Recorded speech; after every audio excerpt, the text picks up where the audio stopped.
My name is Georgie Beams, and I'm a registered psychologist with over 10 years of experience working exclusively in food cravings, eating, and weight.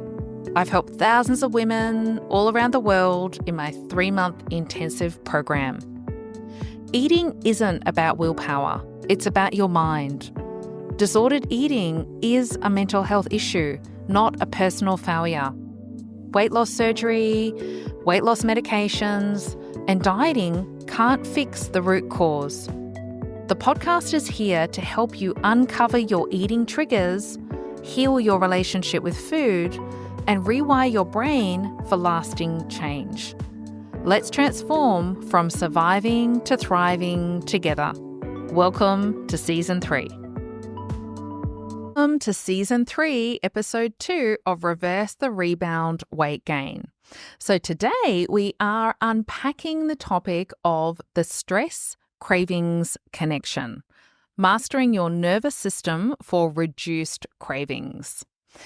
So welcome back to the podcast, and today we are diving into an enlightening topic, how your nervous system influences your eating habits and cravings.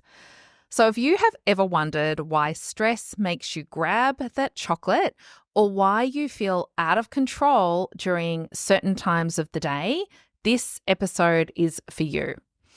By the end, you'll have actionable steps to better understand your nervous system and how it impacts your relationship with food. So let's get started. Now, our bodies are like finely tuned machines, and at the center of it all is the autonomic nervous system. Think of it as the control panel for your body's unconscious processes like digestion or hormone balance or metabolism, things that are all critical for weight loss and overall health. Now, the autonomic nervous system has two main parts. The first part is the sympathetic nervous system. So this is your fight or flight mode. And it's what really kicks in when you're stressed, you're running late, or you're dealing with daily chaos. It's also designed to help you handle emergencies. But when it's overactive, it can lead to overeating, stress cravings, and weight gain as well. The second part of the autonomic nervous system is the parasympathetic nervous system. And this is your rest and digest mode. And it's responsible for helping your body recover, digest food, and feel calm. This system is what you want activated during and after meals and also at bedtime to regulate digestion and manage your cravings. Now, with our nervous system, we want this really healthy flow up and down, nice, healthy, regulated flow in our nervous system. So it's like one comes off, the sympathetic pathway, and one comes on, the parasympathetic pathway, at the appropriate time for the appropriate task. So, for instance, right now on this podcast, I want to really be engaged in my sympathetic nervous system to give me some energy, okay?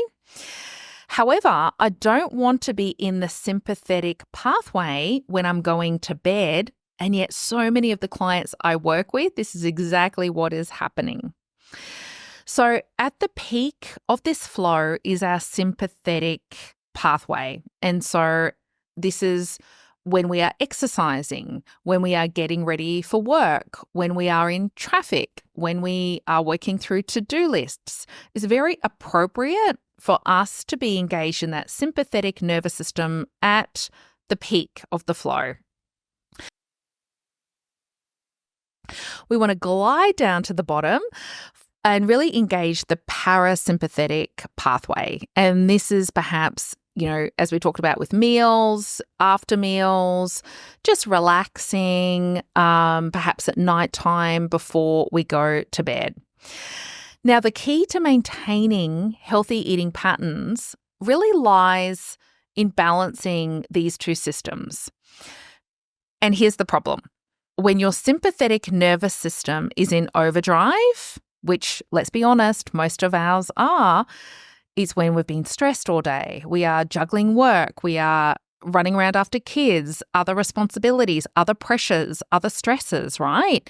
It can lead to us being stuck in this sympathetic pathway at the top of the flow, and this leads to poor digestion, disrupted sleep, and increased cravings for high-calorie comfort foods, otherwise known as slider foods as well.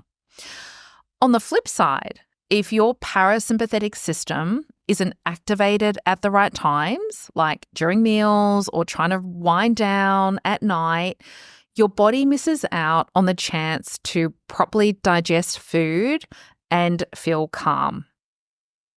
So how do you start balancing out your nervous system? So I want to share a few steps to get you started. The first step is to map your patterns. So start paying attention to when you feel most stressed or relaxed during the day or night. Are your stress levels peaking at night?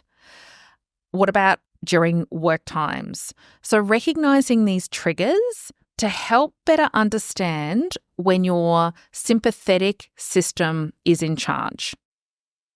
Next, breathe to shift states. So deep breathing is one of the simplest ways to activate your parasympathetic system. So just try this now. You can inhale for 4 counts, hold your breath for 4 counts, and exhale for 6 counts. So the more that you can lengthen your out-breath, so your out-breath becomes longer than your in-breath, this activates and switches on your parasympathetic system. So this is a great little tool to do this before meals, after meals, or even at bedtime to signal your body it's time to calm down. Most of us are engaged most of the time in that sympathetic, busy, stressed, running around energy, and not enough in our parasympathetic rest and digest. So starting to just introduce a small habit of breathing to shift states consistently over time can really, really help you. Next, create a relaxing meal environment. So eating in a calm, distraction-free space can help shift your nervous system into rest and digest mode, which is exactly where we want it to be when we're eating. So avoid eating in front of the TV or whilst scrolling on your phone. And I know this is easier said than done. I totally understand it. But I just invite you just to test this out with 1 meal a day, even if it's a snack. Just give it a go. It doesn't have to be every single meal, and this is not about perfection at all. Everything that I share is about really what's the next step you can take? What is one small tweak you can take to really get you or keep you on your version 2 thriving path? And then using movement wisely. So exercise can activate your sympathetic system, but gentle activities like yoga or stretching before bed can help switch you back into parasympathetic mode for better digestion and sleep. So in summary, I want you to start to really gain more awareness around your triggers and when you're in your parasympathetic pathway and when you're in your sympathetic pathway, and then start to incorporate some of these small tweaks for you to really engage that parasympathetic rest and digest healing state in our body. So balancing your nervous system isn't just about reducing stress. It's about understanding how your body works and using that knowledge to take back control of your cravings and eating habits. In the next episode, we'll dive deeper into how your feelings of safety or lack of it impact your relationship with food. And we'll explore why certain emotions trigger cravings and how to create a sense of security within your body. So until then, take some time this week to map your patterns, try the breathing exercises, and notice the difference in how you feel. We typically don't experience cravings when we have engaged the parasympathetic pathway, so keep focusing on that during the week. So don't forget to subscribe, share this episode with anyone that you feel could benefit from this knowledge, and thanks again for listening, and we'll see you in the next episode. Bye for now. Thank you for joining me on the podcast. I hope today's episode gave you something new to think about and inspired you to step into your version 2 thriving self. Make sure you check out my free downloads, my ebook, and case studies to dig deeper. If you enjoyed the show, don't forget to subscribe and leave a review. It really does help to reach more listeners just like you.